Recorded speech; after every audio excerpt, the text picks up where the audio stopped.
Let me give you a little bit of a review today on the IGAN generator cover and tell you a couple things I like about it, but one thing that you do have to be aware of.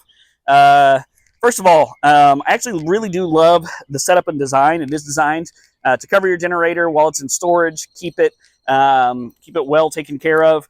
Also, in a storm event, if you're using this outside, it gives you some layer of protection from rain and snow if you happen to be using this.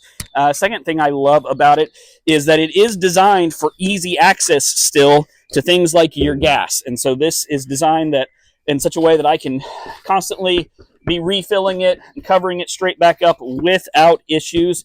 It's got strong Velcro all the way around to hold on to it.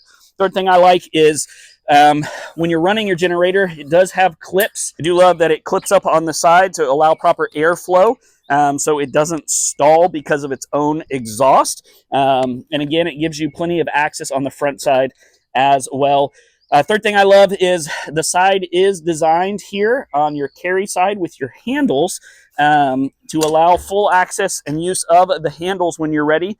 And then you can tighten it down when it is in storage. Now, the one downside of this, it is a little bit to set up. It took me about 20 minutes to set up, and the instructions weren't super clear on a couple parts, but I figured it out. So if you're mechanical in any way, you should be able to set this up pretty easily. But once that's all figured out and set up, it's a great generator cover. Highly recommend. 5 out of 5 stars.